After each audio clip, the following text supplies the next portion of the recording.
Arguably the most famous Soviet or Russian film is The Irony of Fate or the Post-Sauna Blues. The second part of the name features a very Russian phrase, and there are various translations of it, so it's generally just called Irony of Fate.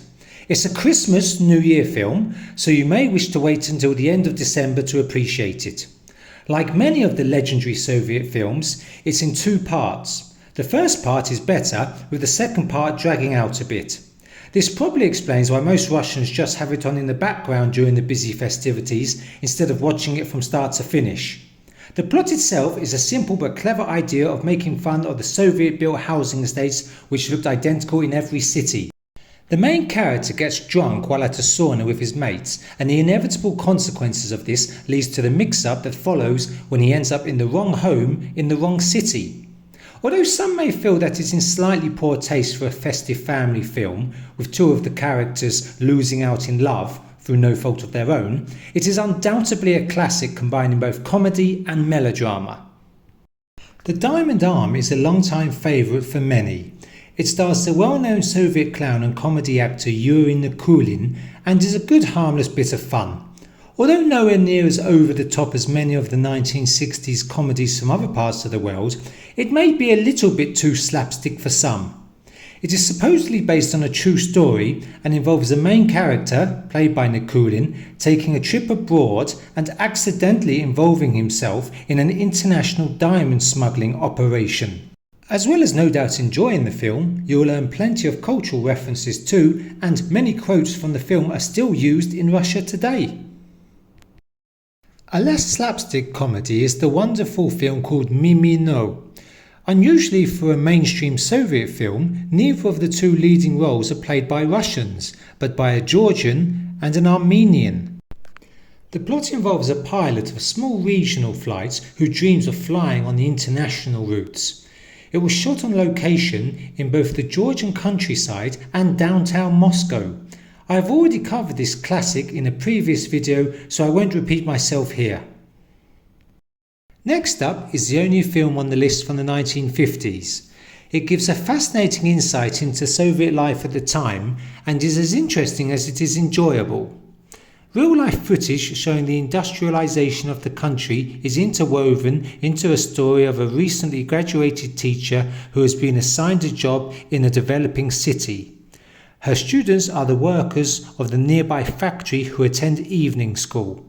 The lead actor, Nikolai Rybnikov, was one of the most prominent at the time and gives his usual cheeky chappy, adorable rogue performance, and the first-time lead actress, Nina Ivanova, also holds her own. Although it may be a bit slow-paced for the modern audience, your patience will be rewarded with an enduring classic from bygone era. Afonya sees the popular Soviet actor Leonid Kuravlev in his most prominent role. This fantastic film is one of my long-time favourites. I absolutely love it. It's a comedy, and although no doubt some jokes will get lost in translation, it is a genuinely funny film. Afonya is a plumber by trade, but a rascal by nature. He's an anti-hero, an irresponsible, reckless bachelor who takes liberties at work and cavorts at the dance clubs in the evening. The film offers an insight into some curious aspects of life in the USSR in the 1970s, surely the golden era of Soviet cinema.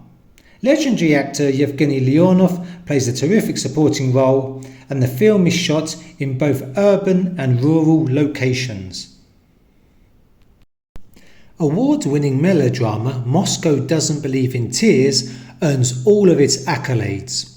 If Afonya was intended more for a male audience, then this was more for the female audience.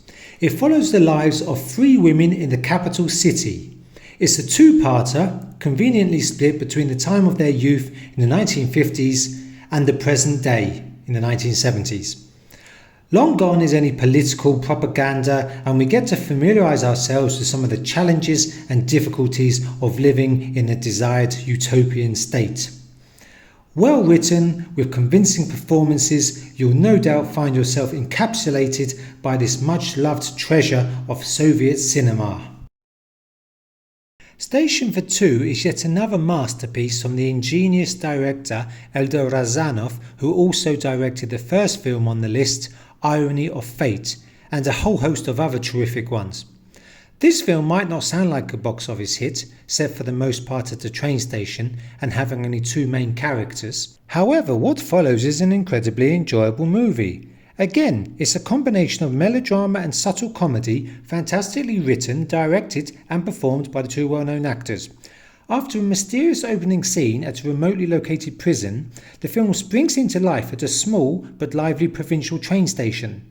Platon, a pianist from Moscow, stops off for lunch en route south but refuses to eat the substandard meal given to him, then refuses to pay for it.